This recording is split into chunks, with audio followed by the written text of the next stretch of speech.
in light of the tax changes that we've got being brought through at the moment and phased in, I know a lot of investors are very interested in incorporation and trying to avoid being taxed as an individual by creating a company which owns the property that they're letting out or using in whatever way for the investment. Can you tell us a little bit more about that?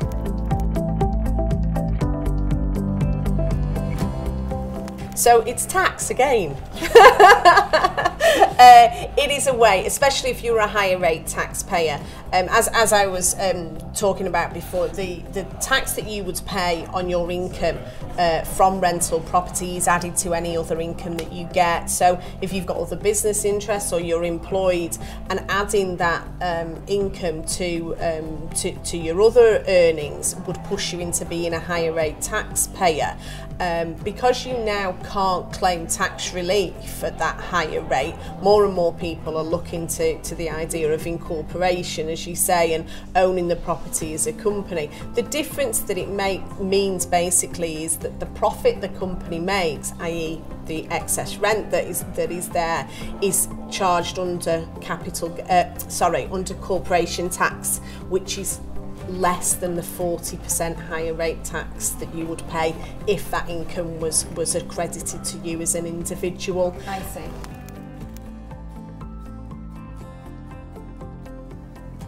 Some of the things to be aware of in incorporation, though, is that you are expected to file returns, so there may well be a cost involved in filing returns in that sort of way, but there can be a benefit if you then sell the property, in that if you've got capital gains elsewhere and you've used your allowance, then obviously the way that capital gains is charged on a company is very different. So as I say, it's charged under corporation tax. It would be seen as a company profit rather than attached to you as an individual. So there is definitely a reason to do it, particularly for those who are higher or additional rate taxpayers, because the chances are they're going to pay less tax. But it's not without some effort. That's it. There is a lot that comes off the back of this as well, isn't there? And we've already talked about stamp duty, and that's something that comes with incorporation. And if you're going to sell your property, it's done as if it's a sale of a property to anybody, isn't it? When you're transferring your property from your own name into a company name, it's almost as if a transfer over. Absolutely, yes. So if you already own this great portfolio, it's not as simple as saying, well, I'll incorporate and I'll put all of my houses in. It's treated as, like you say, as a sale. So you have to start paying all of your different taxes. So there's always a way they're going to... Absolutely. So it might be something that somebody says, well, going forward, any subsequent new properties that I'll buy, I would do it like that. But then again, we don't know if they're going to come after incorporation properties in the future, do we? It's all a guessing game. It is, and I would be mindful of incorporating for the right reasons. Yes. Again, absolutely. It's something that, you know, if people are considering doing or mulling over or trying to work out, you know, where they're going to be this time next year with their investments, they need to come and speak to somebody like you, and you can look at their personal situation. And very individual, because again, a lot of people will buy property in order to have their income here and now. You know, it's subsequent, you know, it supplements their income now, or it might just be the only income that they have. Well, you've got to bear in mind that if that money is going into a company, you can only draw out of a company through PAYE or through dividends what that company can legally support.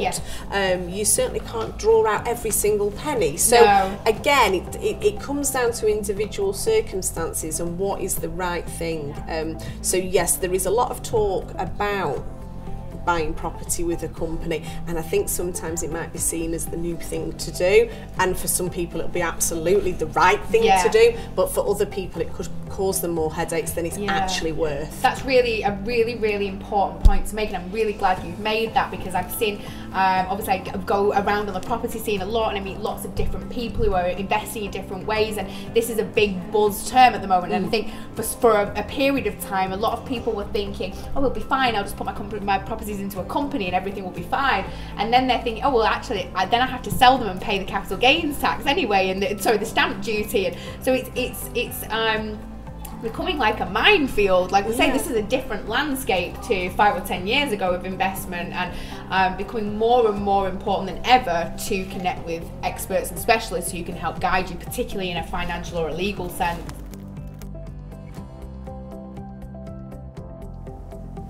I think that what the revenue always look out for is ways to raise money. That's what their job is, that's what they're there for, and I am always super cautious about the new fad or the new loophole that people kind of jump on, because without proper investigation people can misunderstand and misconnect their circumstances to what is possible, and then you can get into trouble or certainly have financial consequences. So for me, and I'm obviously going to say this, but it is the best thing to take that advice before you make the decision. It's not to say don't do it, but be as informed as you possibly can be. And spending a few £100 for, you know, a couple of hours with an advisor is, if it's going to benefit you by them saying yes, do it, or it's going to stop you making a financial mistake, it's going to be the best money you've spent. This is it. If you're going to spend tens or hundreds of thousands of pounds on property, it's not the time to be doing that without the guidance that you need. Absolutely. Most people wouldn't buy a property without checking with the surveyor first, or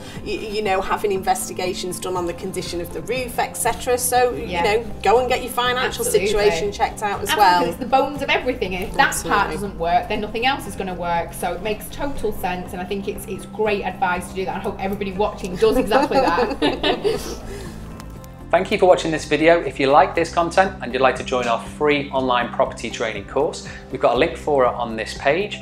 And in there we cover a range of different property strategies to help you get started, either building a long-term property portfolio or creating cash flowing property business. We also look at ways to increase your return on investment with any of the properties you're maybe considering. And we also have a couple of cheat sheets and downloadable documents in there as well. Simply click on the link to join the free training course today.